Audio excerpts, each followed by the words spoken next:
As the Omicron variant of the coronavirus spreads quickly around the world, a number of industries and sectors have been hit by staff shortages, with many people at the same time having to isolate as a result of infections.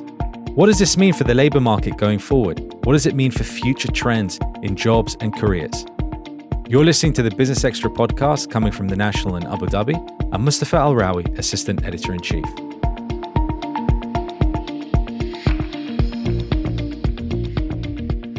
If you enjoy this show, please do subscribe at Apple Podcasts, Spotify, or wherever you get your audio content.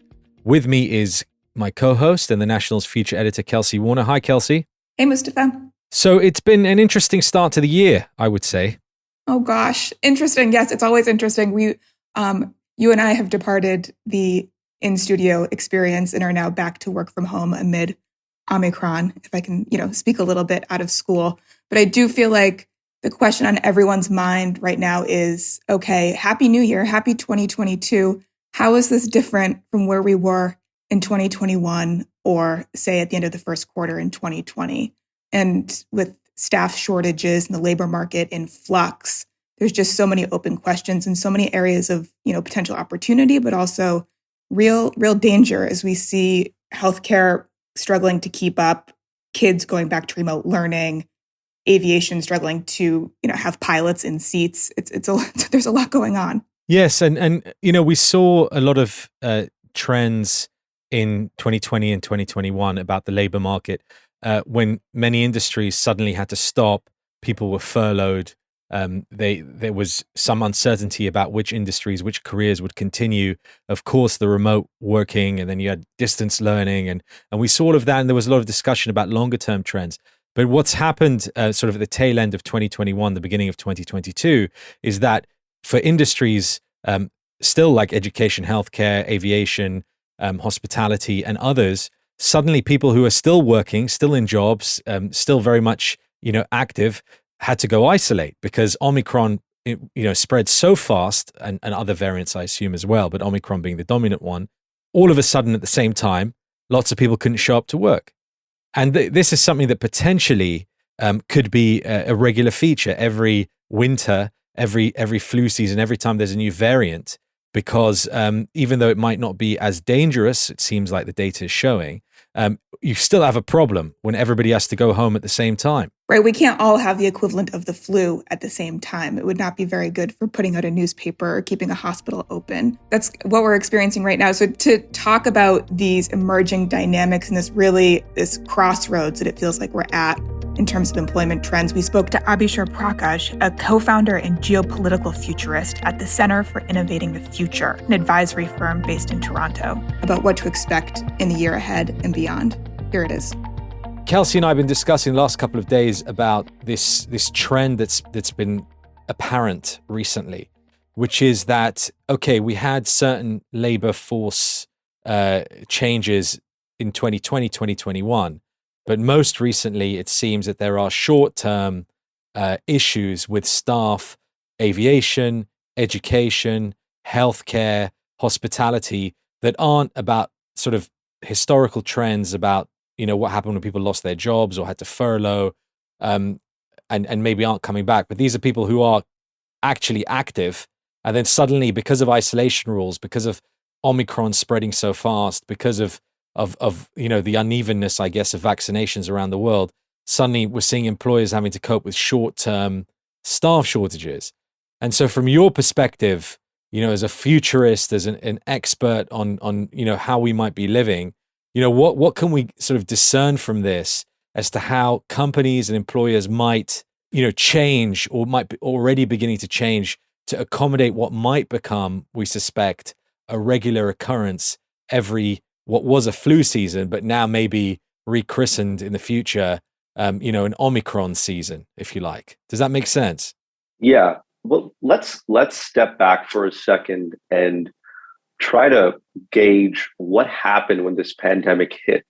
When it hit the world and the world went into lockdown, it was really a combination of trying to get this health situation under control, but at the same time, maintain some kind of economic stability. Every economy focused on governments giving money to citizens who couldn't work, and supporting businesses who were affected by these lockdowns. Now we're seeing the effects of this pandemic and of how governments have responded on labor forces. And we're seeing it in multiple ways. The first is that some of these measures that have taken place during the lockdown, some of the innovations that have emerged are actually having a blowback effect. So if you look at in the UK, you have this app that's pinging people constantly that they've come into contact with somebody. And you have tens of thousands, or if not hundreds of thousands of people who are forced to quarantine because an app has said that they've come into contact with somebody that has coronavirus. You also have a serious cultural shift taking place where people are beginning to question what their occupation should be. That we were all in this kind of journey and moving in a certain direction, and this pandemic has almost given people a breathing space to say, okay, do I want to continue doing what I'm doing? And a lot of people, especially millennials and Gen Z, are beginning to realize that they don't want to continue doing what they're doing. And thirdly, you have now companies are beginning to pick sides almost in terms of, do you have to be vaccinated? Do you not have to be vaccinated? Can you work from home or can you not work from home? And that's also having an effect on people's passion, on people's incentive to go to work. But I think a really big challenge that's not being discussed is that, will we return to a point where these shortages are resolved? And there is no data right now to support that we're going to return to the same economic design that existed before the pandemic. And that's a critical factor, that this pandemic has forced every country to redesign their economies. And so when we think about labor shortages, when we think about labor forces, we have to take that into consideration too. Abishur, I think what you just illustrated, or what you described, was how is 2022 different from 2020? How much you kind of laid down the arc of how much we've changed. And okay, so we can't answer the arc of the economic story or what the new economic models will look like amid great resignation in the US, amid lying flat in China, what have you. But I want to talk to you about the technology story, though, that we're seeing now emerge. We now can work remotely, and Mark Zuckerberg's now promising us the metaverse and all sorts of good things. Meanwhile, in the US, first 9 months of 2021, companies ordered more robots than ever before as they struggled to hire workers. It's a really interesting headline, but I want to dig in and ask you, what is the technology story to you right now? Where does tech come in, and what is the fluff versus the fact on this topic? Well, there's three stages to this technology story. The first stage is, as you mentioned, this work from home. That was the stage that all of us kind of adapted to, where we were all working from our home offices with Zoom and doing face calls. And we all became reliant on these digital communications technologies in a way that we haven't been reliant on before. That's the first stage. The second stage now is that because there are labor shortages, you have in hospitals telepresence robots easing the burden on nurses and doctors. You have in restaurants in Asia robot waiters emerging. You have factories increasingly deploying industrial robots. You have countries like Israel seem to be accelerating their push towards rolling out self-driving cars. So you have now, this is the second stage that we're entering, where technology is almost, if you imagine before the pandemic that technology was on the periphery, now we're seeing technology become the core. And the third stage is, as you mentioned, this metaverse, the shockwaves that this is going to create is yet to be fully understood. When people can live and work in these virtual worlds, it's going to completely change how we as people, how companies, how countries operate. You have Barbados, who's announced that they want to open up an embassy in the metaverse. You have the city of Seoul saying that they want to create their own metaverse. So are workers in Seoul now going to be in this South Korean metaverse? There's a lot of gray. It's almost like we're entering a twilight zone here. So these are the three stages. And right now in the second stage, it's very important that we understand, okay, there is a labor shortage. There is serious supply chain problems around the world. Yes, robotics and AI can address some of them, if not all of these challenges. But if we are going to roll out automation at a rapid pace, then there are major social and political consequences to that, the effects of which may not be felt in the short term, but will be definitely felt in the long term. I'm glad you said that, Abishur, because it strikes me as being almost an accidental proof of concept these last 2 years, where many governments, not all, but many, and if we're talking about in advanced societies, essentially paid people to stay away from the workplace. And that was a cushion for what you're talking about. We've already had unrest on the streets. You already look, there's especially young men, with less to do or less to look forward to, in altercations with authorities everywhere we look. So if we are going to go forward with this, if the private sector is going to push ahead with automation because it's the most efficient way to do things, then I can't see how governments get out of continuing to support people on an individual level. And it's like quantitative easing in the last crisis. Everyone thought, oh, we'll just do this for a little bit. And we still have it. So, I mean, it's not a bad thing, but it feels like we're almost crafting sort of what the future looks like already. Well, let's not forget that it's not just the private sector that's driving the deployment of automation. You have country-led strategies. China, for example, has a massive government-led strategy to deploy robots throughout the workforce. Japan right now wants to have 24/7 factories that are completely automated. Why do they want to do that? Because the average age of a farmer in Japan is 67 years old. And that's why Japan is investing in exoskeletons, because it needs this workforce that would probably be retired in other countries to stay active and stay productive. So you have countries and companies both pushing for automation. The question is, has this kind of government support created a new paradigm in society? So what I mean by that is, if you look at major projections that were made several years ago about what segment of societies can be automated. I think the Bank of England said that 50% of jobs in England could be automated. The World Bank said something like 85% of jobs in Ethiopia could be automated or are at risk of being automated. Then what do these people do? And so there is now a paradigm that's been created where governments may now kind of pivot towards supporting people that have lost their jobs to robots. Now, whether that takes the form of UBI, whether that takes the form of a robot tax on the private sector to fund the UBI remains to be seen. But governments are going to play a big role, not just in supporting, but potentially also in suppressing certain types of jobs being automated. The same way that governments are currently trying to regulate the way certain types of artificial intelligence is deployed. I wanted to ask you about that, Abishur, is in terms of governments seem to be on the back heel when it comes to regulating technology, even the most basic technology, like how we operate on social media, for example. Right. So you're talking about metaverses that are nation-led, not big tech-led. How does that happen when it seems like most countries aren't even sophisticated enough to, put guardrails on, our PowerPoint presentations?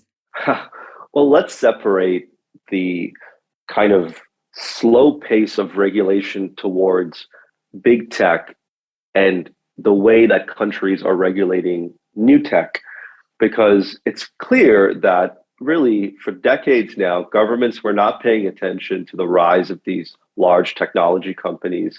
And only, several years ago, largely because of election fears, was there kind of a wake-up call that, hey, we need to do something. Now, however, when it comes to these new technologies, governments are not waiting around.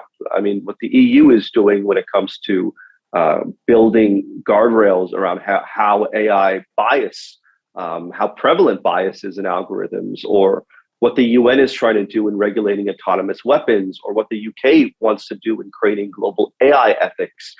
These are all signs that countries are deeply aware that they can't kind of just observe and not take any action. They have to act fast. Now, the key question to me when it comes to regulation is that we lived in an era where we kind of had these global rules. We kind of have these global institutions that not everybody may have had the same rules, but at least these global systems and rules and institutions created some kind of direction and guidance that the world could move in. Now we have a world that is not necessarily following that path, where countries are kind of not only moving in different directions when it comes to technology, but are now also competing with each other to regulate these technologies. So you look at, for example, the UK has created this institution called D10, and it stands for 10 democracies. They want to regulate global 5G, but only with 10 countries. So if that's kind of the methodology of how, whether it's the metaverse, whether it's automation, whether it's quantum, whatever technology we're talking about, if that's the playbook that's being adopted, where countries are going to compete or governments are going to compete, or we're having these camps of nations, then it creates serious challenges. Serious challenges and potentially serious threats when you talk about the in-group versus the out-group of 5G or the metaverse or AI. I mean, that sounds like a scary out-group to be in, potentially. The new geography of the world is vertical. That technology is not making the world more open and accessible. Technology is actually causing the world to divide and split. And it's not just between countries. We're even seeing this on a city level. I mean, the fact that the city of Shanghai wants to create its own metaverse, the city of Seoul wants to create its own metaverse. These are signs that cities and division may now exist between cities instead of between countries. And so I think that the serious obstacles and the serious gray areas that need to be addressed is that if there is no more global guidance, if we accept that we're now moving in a different direction, that we're now stepping into a more vertical world, then what role do institutions play? That's a big question that has to be answered. Secondly, if you take a country like Indonesia's president has announced that it wants to replace a large chunk of the bureaucracy with AI. Now, whose rules will Indonesia adopt? So you now have to question the sides that countries are picking. And lastly, you really have to understand that when it comes to something like the metaverse, companies are now creating their own territories. And the power that these technology companies have over economies, have over labor forces, have over generations is going to increase tenfold. The only other question I wanted to ask you was, okay, we talked about governments trying to support workers who aren't working, but to also attract workers. Right. There's like a fierce global competition to attract talent.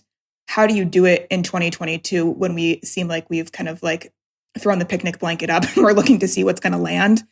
How are countries competing for top global talent? What are the smart ones doing? Well, you're absolutely right. There is a global fight for talent, whether you call it the geopolitics of talent or you call it vertical talent flows. I mean, let's look at first how are countries competing? That's the key point. You have Taiwan proposing that if you work in Taiwan's high-tech sectors, whether it's semiconductors or AI, you can't even visit mainland China. So you almost have controls emerging about where people can travel to if you're considered high-level talent. You have the EU creating ELIS, which are these series of AI labs across the EU to stop AI talent from going to America. And ELIS is modeled on CERN, which was created after World War II to stop the European physics talent from leaving for the US. You have what Japan is doing when it comes to Japanese companies like SoftBank saying we need to build an AI corridor, not with the whole world, but just with India and Southeast Asia, because that's how we want to acquire talent and develop talent. So countries are competing by almost establishing barriers against one another. The smart countries depends on what your definition of smart is. For these countries that are doing that, this is the smart move because these technologies are going to be at the center of their economies and they need top talent. But also consider the role of companies in this. Right now in India, you have companies like IBM and Microsoft who are literally training tens of thousands of local Indians in AI, in quantum computing. You have Alibaba saying that we want to stockpile blockchain talent for the next 20 years. So companies are also playing a big role. And I think a fundamental question is that, okay, countries are doing this and companies are doing that, but what decisions will the actual talent make? Will individuals make if countries are fighting over them? Or if they are now limited, if you go work in Taiwan, you can't visit China. Or tomorrow, if you work for Baidu, you won't get a job in the US technology sector. If these are the kind of questions and challenges they face, how will this affect their decision making? Abishur Prakash, thanks so much for joining us. Fascinating discussion. Thank you for having me. Well, that's it for today. Thank you so much, Kelsey. Thank you. Thank you all for listening. Must thank our production team, Arthur Edison and Aisha Khan. Do join us again next time.